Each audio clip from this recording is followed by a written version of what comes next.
Tears just fell in my eyes.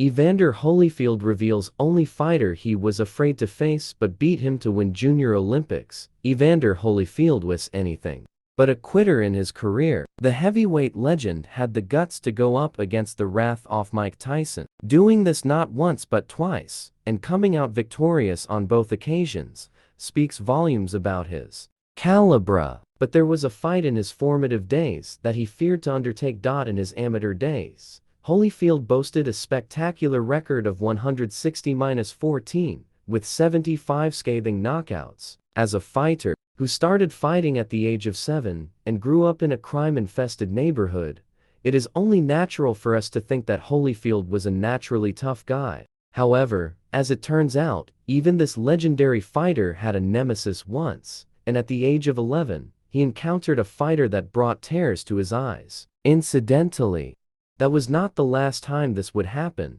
When the word fear is uttered around Evander Holyfield, it seems one name emerges in his memory: Cecil Collins. Cecil Collins was the fighter that gave him his first tough fight, which made him realize that he was not undefeatable. At 11, he faced his first defeat at the hands of Collins. It was the first of 3 amateur boxing matches, and that was a shocker to the real deal. Before the fight, an official asked him, "Are you afraid to fight this kid?" Holyfield responded in the negative, but what followed entrenched a deep fear in him, so much so that he even began dodging Collins at a later stage. Describing his first fight against Collins, the real deal said, "When we fought, oh man, it was a tough fight through from the start to the end. And he got the decision." That defeat got tears in his eyes. But this was not the last time Holyfield would cry on account of Collins. A thought to quit flashed to him, but his mother's teachings overpowered the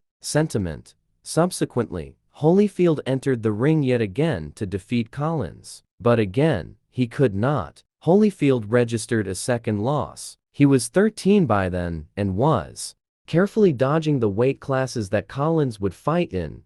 Despite his relentless effort to evade Collins, fate would level them against each other for a third time. This time, it was a fight he could not escape. It was the Junior Olympics final, and his opponent, the much-feared Collins himself. When the fighter learned about his upcoming fight against Collins, he teared up in angst. He says, "I'd seen his name, and tears just fell in my eyes." But Holyfield powered through his fears and finally defeated Collins that night. He won the gold amidst a feeling of relief and achievement. So, what was it that made Cecil Collins almost invincible?